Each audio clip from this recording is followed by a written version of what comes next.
Hello, today we're doing my number 5 video, and I feel very happy today. I was so tired, running about 12 kilometer and riding bike about like 15-18 kilometer.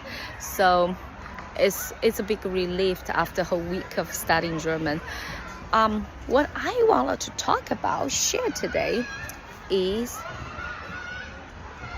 maybe go direct to something has been in my mind, is how important is investment, and is it important to invest while you know everything, or is it important to learn as you go? So I'll put my answer straightforward. From my experience, is the best way is to learn as you go, which means you don't have to know everything. At least for me, I did not know everything until even today. After being investing for decades, I just learned about a chart about to choose how you can miss. For example, in the past 20 years history of the index, and if you missed the best days to buy, I think if you miss half of it, it's like 20 days, your return gain can be dropped by 50%, which is crazy.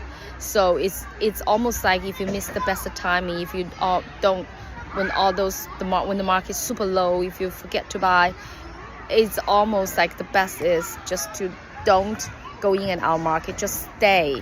Like that might even do better than you treat yourself as a trader, thinking the price you buy is the best, the lowest. No, it's not.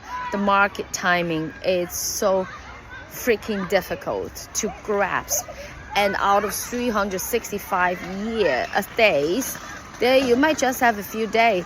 Out of the whole decade, 20 years for the whole market, there's only 60 days, I think, for the really good days of to buy. So no wonder Warren Buffett always say timing, or Charlie Munger say, if you time a market, it's really just gambling. You might time the lowest, but you are not able to sell the highest. So no matter what, it seems really crazy, like a bunny's tail to chase. Anyway, so because of that reason, because of what the smart people, Buffett and Charlie Munger has said, and from my own experience about, before I was a long-term investor, which means I don't barely look at my account. The gain was amazing. I did not know enough, but the gain is good. Why? Because I chose to learn as I go. Of course, when I pick my stocks, pick my companies, I didn't just go pick the ETF. Not saying those are not good. It's good. There are a few, ETF, which with very high return and a super low fee. It's great. I'm sure a lot of people already know. If you search on YouTube, you might find a bunch of information. But today, what I want to talk about is, since timing is so hard, I believe it's the best to learn. You go first, then you learn. Go first, then you learn. You gotta act, go, invest first before you learn. This still is a strategy. Okay, when you go first means you go have the account ready.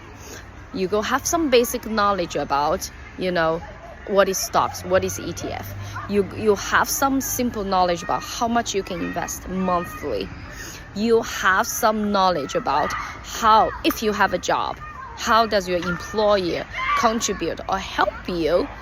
You in United States, it's very common for them to have for the employer to match your contribution. Like you have your 3% of your gross salary goes to your retirement account, and your employer will match 3%.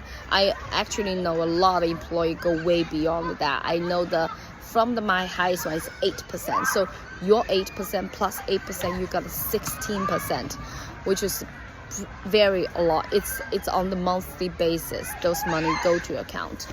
And yes, there's some accounts like from Vanguard, which you actually don't have access that much. You don't go in and out, but it's really good too. There are many things to learn about later, how to manage your accounts.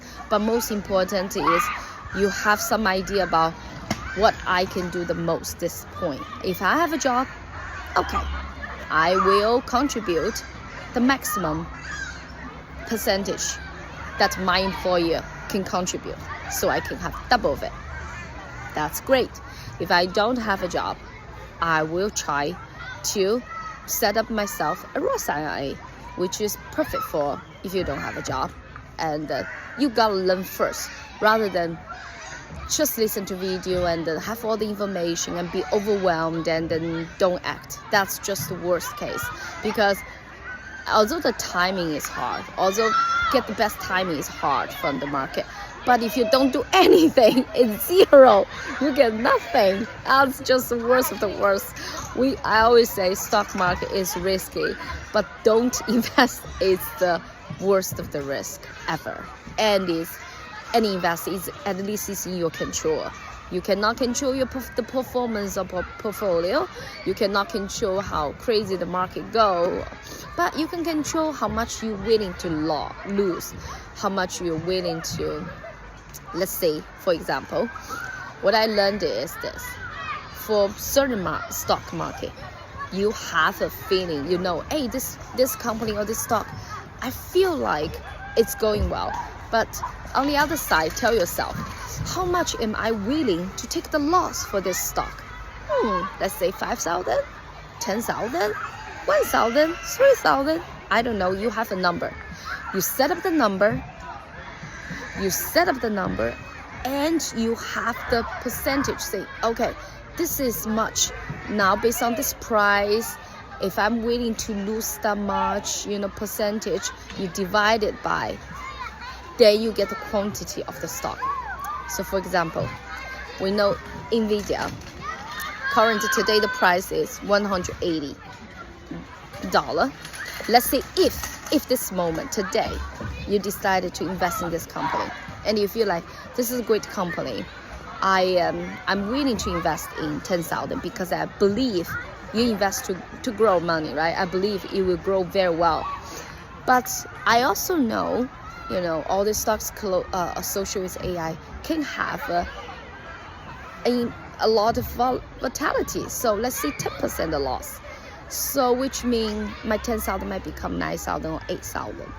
Am I willing? Okay, if I'm willing to do that, I'll use my 10,000 to think about, okay, now it's worth $170 or $160. Okay, that's the lowest price I can handle. Use 10,000 minus 160. Then you know how many number of shares you should invest. So this is I want to share today. Thank you very much, and let's talk next time. Bye.